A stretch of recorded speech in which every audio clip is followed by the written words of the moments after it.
Hey guys, so this is our video about Dia de los Muertos and our experiences this week. So this week we had the opportunity to take part in many of the festivities of Dia de los Muertos. We went to both Guanajuato and then downtown centro of Querétaro. We were able to learn a lot about the different traditions and symbolisms of Day of the Dead, and we didn't really realize that so many of the decorations had so many special meanings behind them. One of the main things we learned was the importance of having an altar dedicated to the deceased loved ones.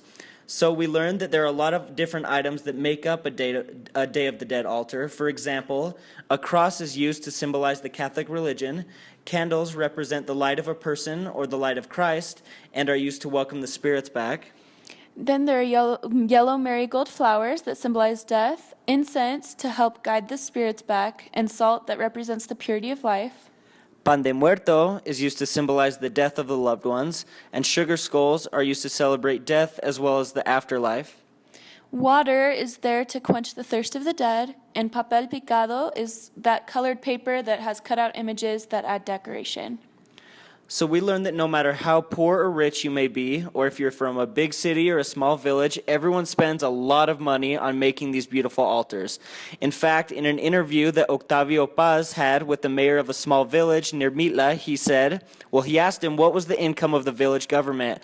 He replied that it was about 3,000 pesos a year. We are very poor, but the government and federal government always helps us meet our expenses. He was then asked, how are the 3,000 pesos spent? And then he got the answer, mostly on fiestas, señor. So we noticed as well that the altars can be very extravagant and full, even in the homes of people who had little to no money for their daily lives. We also learned some cool phrases for the Day of the Dead, like sobre mi cadáver, which means when someone asks a favor that no one would ever want to accept, they will say, over my dead body.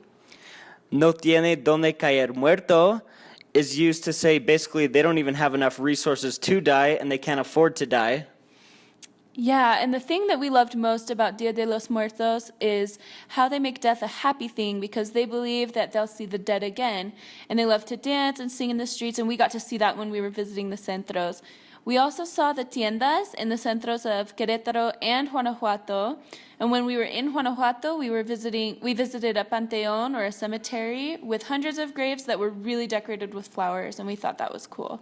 So overall, we loved it. We loved Dia de los Muertos. We thought it was really cool. The celebrations were awesome. They were fun. They were happy. The people were really excited. They were genuine. They were really decorated. Everything was really colorful. So we decided that from now on, we want to celebrate Dia de los Muertos with our future family every year. Gracias.